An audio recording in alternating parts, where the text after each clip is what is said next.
கிறிஸ்து மரித்து அதிகமான கிருபையினால் வரக்கூடிய ஈவின் பெருக்கத்தை அவர் கொடுத்திருக்கிறார். இன்னைக்கு அந்த ஈவின் பெருக்கத்தை நாம் புரிந்து அதை அதை பெற்று அனுபவிக்கணும். அதிகமாக கத்தற்காக நாம் பிரயாசப்பட வேண்டும். இல்லைன்னா நம்ம செய்யணும், கிருபையை நம்ம வீணடிக்கணும். இன்னைக்கு அநேக அப்படிதான் கிருபைக்குள்ள பாருங்க, ஏராளமான பொக்கிஷங்கள், ஏராளமான நன்மைகள், ஏராளமான ஈவுகள் எல்லாம் அடங்கி இருக்கிறது. இதை ஒரு மனுஷன் என்ன செய்யலாம், வீணெடுத்து போய் கிருபைக்குள்ள வராமையே இருக்கிறாங்க. நேரம் சொல்லுகிறது சோத்திரம். கலாத்தியர் 2:22 வாசிக்கிறீங்களா?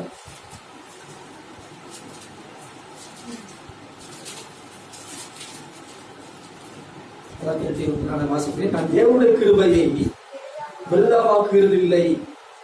நீதியாளர் நியாயப்பிரமாணத்தில் வருமானால் கிறிஸ்து மரித்ததில்லையா இருக்கும். கிருபையை விருதாவாக்குகிறது இல்லை. I do not set aside the grace of God. கிருபையை தூரமா தள்ளி வச்சுக்கிடக்கூடாது. ஏன்னா கிறிஸ்து மரித்து நமக்கு ஏராளமான கிருபைகளையும் கிருபையில் வரக்கூடிய ஈவின் பெருக்கத்தையும் கொடுத்திருக்கிறார். இதை நம்ம என்ன செய்யணும், பெற்று அனுபவிக்கணும். இல்லையா? அப்பே கிருபையினால் இவ்வளவு காரியங்கள் உண்டாயிருப்பாங்க. மன்னிப்பு, ரட்சிப்பு, நீதிமானாகிறோம், சரீரத்தில் சுகத்தை பெற்றுக் கொள்கிறோம், விடுதலை பெற்றுக் கொள்கிறோம், மனதில் சமாதானத்தை பெற்றுக்கொள்வோம். ஏராளமான உண்டு. ஈவின் பெருக்கம் அதிகமாக இருக்கிறது. இப்ப இந்த கிருபையை நம்ம பயன்படுத்தணும். ஆமென். ஏன்னா கிறிஸ்து மரித்தது வீணா இருக்குமே. கிறிஸ்து மரித்ததான் உலக காரியங்களை செய்திருக்கிறாரு. இந்த கிருபைக்கு பயன்படுத்தாம சும்மா அப்படியே வச்சுட்டீங்க அப்படின்னா நம்ம என்ன சொல்றாங்க, விருதா வாக்குகளோடு இருக்கும்.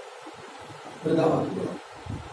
அதுதான் அவன் சொல்லுகிறார், தேவனுடைய கிருபை தான் ஆக்குறது இல்லை, விருதா வாக்குகிறது இல்லை.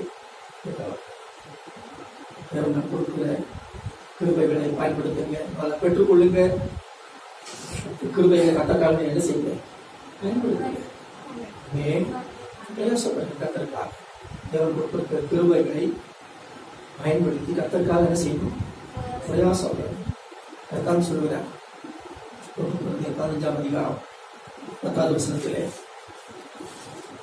ஆசிரியர்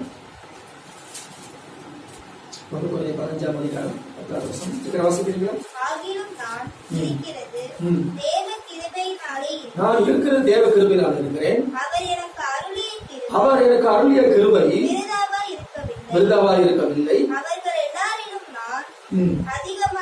அதிகமாய் பிரயாசப்பட்டேன். ஆகிலும் நான் அல்ல, என்னுடனே இருக்கிற தேவ கிருபையே. கிருபையை